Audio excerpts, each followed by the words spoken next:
Jangankan mengejar Liga Thailand atau Liga Malaysia, saudara-saudara. Ranking Liga Indonesia ini justru sekarang berada di bawah Liga Kamboja, saudara-saudara. Bukan saya ngomong ya, tetapi AFC. AFC yang ngomong, nanti di Liga Champion Asia 2 itu, Kamboja itu dapat 1 tiket otomatis dan 1 tiket playoff. Indonesia hanya dapat 1 tiket playoff. Musim ini, klub dari Kamboja itu akan tampil di final Challenge League. Nah, sementara klub dari Indonesia ngapain aja? Halo saudara-saudara, jumpa lagi dengan komentator gadungan di sini. Dengan komentator yang gadungan.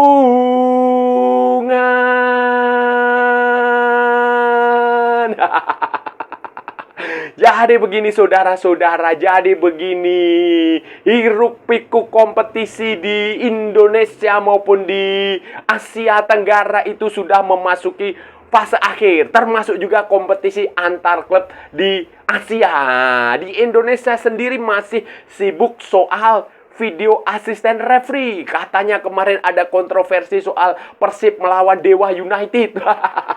Kemudian di Liga U20-nya ada tendangan kungfu pemain tim nasional Indonesia U17, Fadli Alberto. Tendangan kungfu keren saudara-saudara yang pada akhirnya berakhir dengan damai.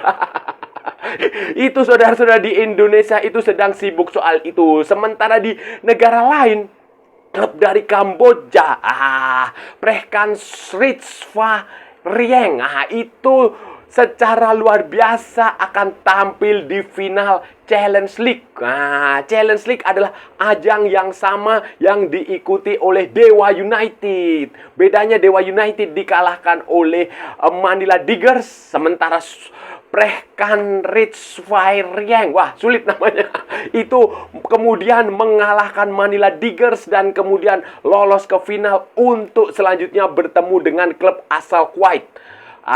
Kuwait SC kalau nggak salah. Dan ini keberhasilan ini adalah sejarah bagi Kamboja, saudara-saudara. Dan ya otomatis ini lebih bagus prestasinya dari klub Liga Indonesia. Sementara Liga Indonesia, klub-klub di Liga Indonesia masih berdebat soal VAR, soal ini, soal itu. Bahkan di Liga 2 ada isu klub yang disebut sebagai klub putra mahkota, klub istimewa pakai jalur cepat yang katanya diskenariokan akan promosi ke Liga Super. Di negara lain mereka sudah bicara prestasi di level Asia. Prestasi mendunia, tidak hanya sekedar omon-omon. Tidak hanya klaim semata, tidak hanya heboh, tidak hanya besar di media sosial, tidak hanya populer cuma di Twitter, di Instagram, di Facebook, di TikTok. Tidak, saudara-saudara. Tidak hanya di dunia maya, tetapi di dunia nyata. Ini adalah sesuatu yang menurut saya sangat disayangkan sekali dari klub Indonesia yang hanya berkutat di situ-situ aja. Liga Indonesia yang diklaim lah, sekali lagi diklaim terbaik, ternyata juga rankingnya ini sekarang saudara-saudara, Indonesia, Liga Indonesia itu ada di bawah Kamboja. Musim lalu Indonesia, Liga Indonesia itu memang juga sudah berada di bawah Kamboja. Sudah ada di bawah Kamboja. Kalau musim ini Indonesia itu ada di posisi 19, Kamboja di posisi ke-18. Dan ini berpengaruh kepada jatah, kepada tiket yang akan diberikan di kompetisi Asia musim depan, saudara-saudara. Musim 2020 berapa ya? 26. 2026, 2027, 2028, saudara-saudara. Jadi Asia Tenggara ini ya, khusus di Asia Tenggara ini ya, itu nanti hanya ada klub dari Thailand, kemudian Malaysia yang ikut di Champion Elite, Liga Champion Elite. Sementara klub dari Thailand, klub dari Malaysia, kemudian klub dari Vietnam, Singapura, Dan Kamboja itu akan ikut di Liga Champion Asia 2. Bahkan di Kamboja itu, di Kamboja, kemudian di Singapura, di Vietnam, itu akan ada satu tim otomatis, satu tim playoff. Malaysia dan Thailand satu tim otomatis di Liga Champion Asia 2 masing-masing. Dan satu tim otomatis di Liga Champion Asia Elite. Sementara Indonesia, saudara-saudara, itu hanya akan mendapatkan satu tiket playoff. Playoff di Liga Champion Asia 2. Bagaimana itu? Di juara Liga Indonesia musim ini, apakah Persib Bandung, apakah Borneo FC, ataukah Persija? Itu tim-tim yang berpeluang untuk menjuarai Liga Indonesia musim ini. Super League, BRI Super League itu hanya akan mendapatkan slot untuk playoff. Playoff di Liga Champion Asia 2. Nah, kalah sama Kamboja.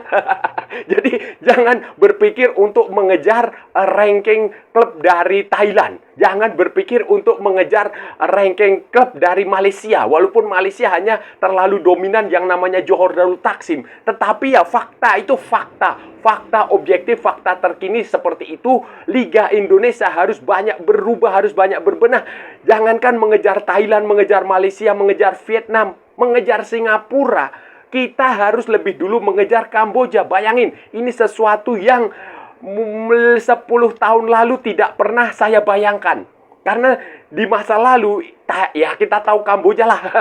Kamboja sepak bolanya itu jauh lah di bawah Indonesia. Tetapi kan akhir-akhir ini perbaikan serius yang dilakukan oleh otoritas Asosiasi Sepak Bola Kamboja. Kemudian liga yang mereka gelar dengan bantuan orang-orang dari Jepang.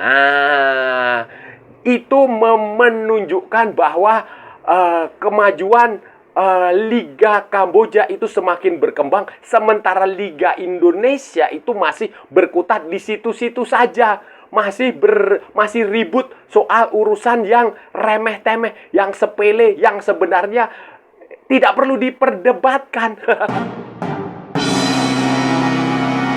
Kenapa bisa seperti itu, saudara-saudara? Ya karena prestasi kita di level Asia itu jelek. Klub-klub Indonesia itu selalu jago kandang, selalu menganggap bahwa kalau sudah juara di domestik ya itu sudah terbaik di bumi lah, kayak begitulah. Sudah juara turnamen lokalan, turnamen pramusim, piala gubernur, piala wali kota, piala ini, piala itu, udah dianggap sebagai hebat. Dan sporternya juga mendukung itu.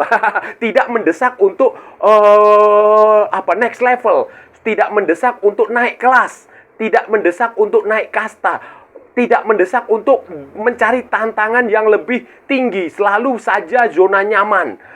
Selalu saja zona nyaman karena yang dicari hanya menang. Menang. Tidak peduli siapapun lawannya, menang. Padahal kan lawan itu juga harus ada levelnya. Level A, level B, level C. Terbukti ketika main di level Asia, klub seperti Persib, Dewa United itu tidak bisa apa-apa. Tidak bisa ngapa-ngapain. Persib kalah dari mana itu? Ratchaburi. Kemudian rusuh. Kemudian Dewa United juga kalah dari Manila Tigers.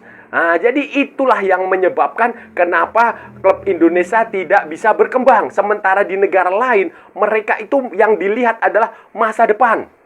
Mereka menatap masa depan. Mereka tidak peduli dengan sejarah. Mereka tidak peduli dengan berapa lama klub ini lahir, berapa usia klub itu, mereka nggak peduli. Mereka yang peduli adalah mereka hidup di masa kini dan masa depan, bukan di masa lalu. Sementara di kita itu selalu terbuai oleh nostalgia masa lalu. Katanya itu ada banyak orang yang mitos. Ini mitos ya, Indonesia yang mengajari Jepang main bola.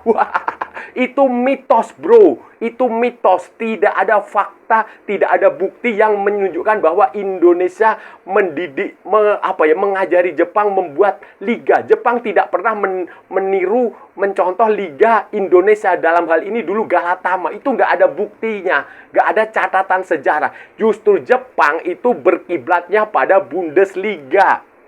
Tetapi itu selalu diulang-ulang di Indonesia, seolah-olah kitalah yang mengajari Jepang. Bahkan ada pengamat yang dengan bangga menunjukkan kehebatan masa ya.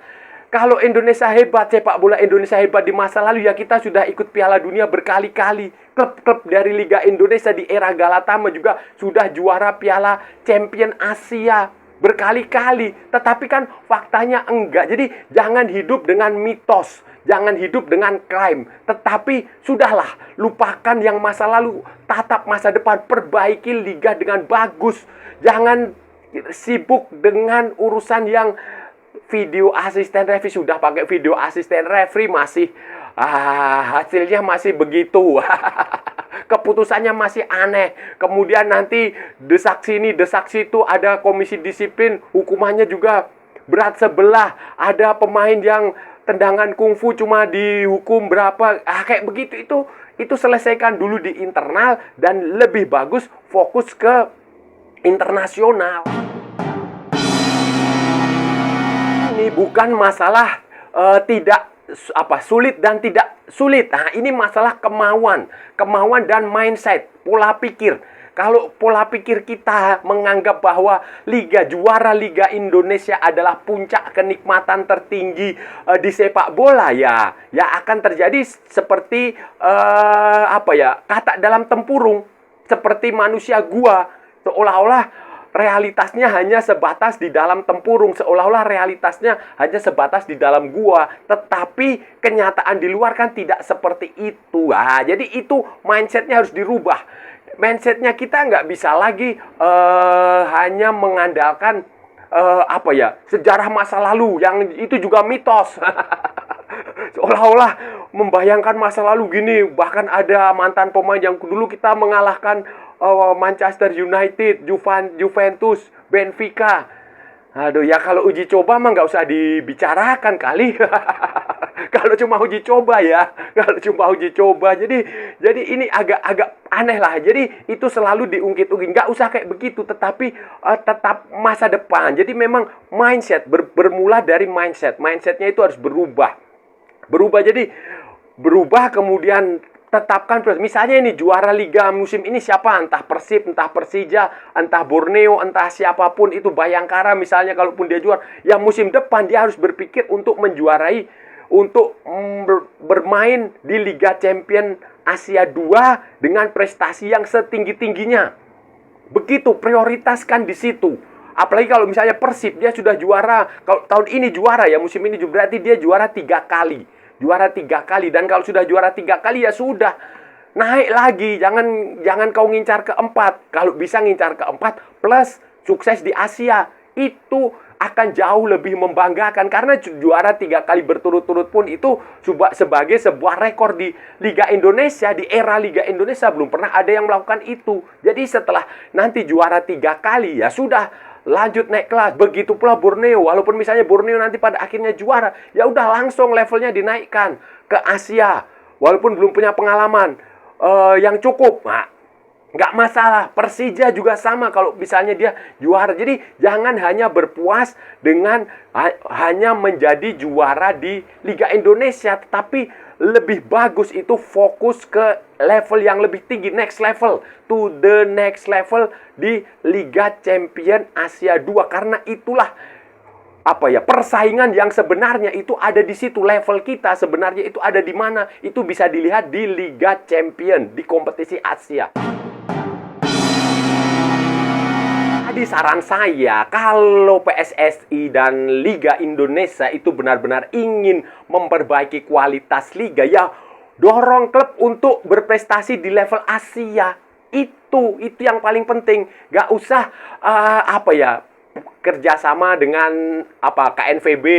Ternyata untuk mendatangkan tim nasional main di sini, bekerjasama dengan Prancis, asosiasi Prancis untuk mendatangkan tim Piala Dunia. Itu bagi saya nggak terlalu penting. Yang penting ikut Piala Dunia itu. Jadi dan sebelum kita mampu ikut Piala Dunia, ya benahi dulu liganya, kompetisinya diperbaiki gitu loh. Perbaiki dengan baik. Kalau jumlah pemain asingnya kebanyakan, ya dikurangi. Tetapi intinya adalah dorong klub ini, gimana caranya klub ini bisa levelnya setara di Asia. Kalau kita kalah, liga kita kalah dengan Liga Kamboja, ya Ya mau gimana lagi gitu loh saudara-saudara ya.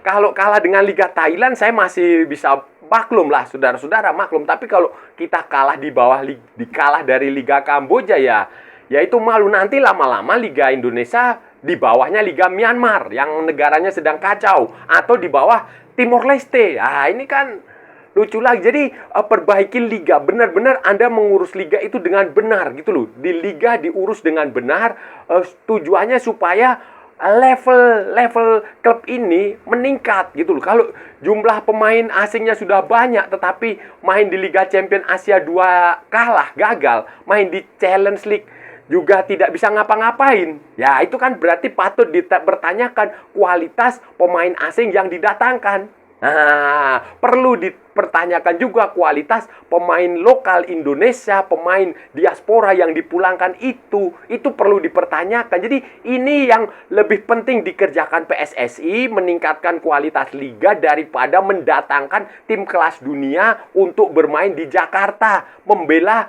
diuji di FIFA Matchday setelah Piala Dunia.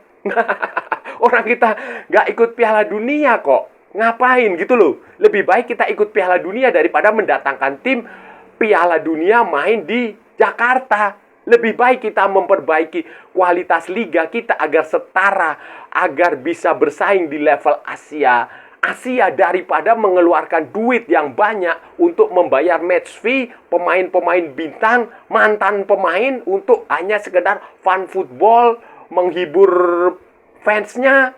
Buat apa kayak begitu? Nah, saudara-saudara, itu tadi pembahasan kita hari ini, saudara-saudara. Kita sudah bicara panjang lebar dari A sampai Z, dari barat sampai ke timur, dari utara sampai ke selatan, dari Sabang sampai Merauke, dari Plorote sampai Plomyangas, dari New York sampai San Francisco, dari London sampai Istanbul, dari Zimbabwe sampai Vanuatu, dari mana ya? Santa Fenang sampai kota Kinabalu. Semua sudah kita ulas, semua sudah kita cakap, semua sudah kita bacotin, semua sudah kita gibahin, semua sudah kita cangkeman secara bebas. Yang penting sopan.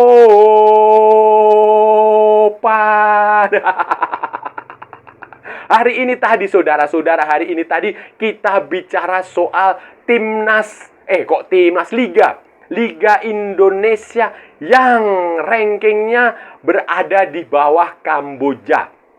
Karena keberhasilan klub Kamboja yang namanya Prehkan Ritsvai mencapai final Challenge League, kompetisi yang sama yang juga diikuti oleh Dewa United. Sayangnya Dewa United kemudian kalah oleh Manila Tigers, dan Manila Tigers dikalahkan oleh itu tadi klub dari Kamboja itu, dan klub dari Kamboja itu akan tampil di final melawan Kuwait City atau Kuwait Sports Club itu, saudara-saudara. Dan ini juga menjadi kelanjutan dari edisi-edisi sebelumnya di mana klub-klub dari Liga Indonesia itu tidak bisa berbuat banyak ketika bertanding di level Asia, dan ini menyebabkan bahwa Indonesia nanti di Liga Champions Asia 2 musim depan itu hanya akan mendapatkan 1 tiket playoff. Kalah dengan Kamboja. Kamboja dapat 1 tiket utama, fase utama Liga Champions Asia 2 dan 1 tiket playoff. Jadi Kamboja bisa mengirimkan 2 tim, sementara Indonesia maksimal cuma 1 tim. Wah, ini kan aneh, saudara-saudara. Bagaimana kita mau berpikir mengejar Liga Thailand, mengejar Liga Malaysia, kalau Liga kita masih tertinggal dari Liga Kamboja? Nah, itulah. Jadi, perbaikilah Liga ini dengan benar. Jangan selalu percaya dengan mitos. Jangan selalu membahas mitos masa lalu seolah-olah Liga Indonesia itu adalah pionirnya yang mengajari Jepang bikin liga. Galatama dulu, Liga Sepak Bola Utama, itu hanya mitos. Mitos yang tidak terbukti. Tidak pernah ada bukti sejarah, tidak pernah ada catatan sejarah itu. Itu hanya mitos saja. Mitos itu ya klaim. Karena faktanya Liga Jepang, J-League itu belajarnya dari Bundesliga. Administratornya J-League itu dulu perginya ke Bundesliga, bukan ke Galatama. Itu saudara-saudara. Jadi ya sudah, kita perbaiki saja liga kita, fokus ke depan. Jadi jangan hanya bangga menjadi juara Liga Indonesia, tetapi harus berjuang bagaimana supaya bisa menjadi juara di level Asia. Dan saya rasa sudah cukup ya pembahasan kita kali ini, saudara-saudara. Kalau ada salah-salah ya mohon maaf, namanya juga gadungan. Wajar kalau gadungan itu salah, tetapi kalau benar berarti sebuah kebenaran. Kalau saudara-saudara merasa channel ini bermanfaat, berguna, menghibur, menginspirasi, silahkan like, share, and subscribe. Tapi kalau tidak, saudara-saudara, abaikan saja, skip. Jangan ditonton, tetapi jangan nyampah. Jangan membuat komentar-komentar yang menghina, menghujat, melecehkan, merendahkan orang maupun negara lain. Santai aja, ini hanya bola. Kita cari teman, bukan cari musuh. Ikuti juga akun media sosial komentator gadungan, ada di Instagram, ada di Facebook, dan ada di TikTok yang bukan TikTok Shop, saudara-saudaraku semuanya. Oke, sampai bertemu lagi di edisi-edisi berikutnya dengan tema-tema yang jauh tidak bermanfaat, dengan tema-tema yang jauh tidak berguna, dengan tema-tema yang jauh lebih membagongkan. Salam olahraga dan merdeka!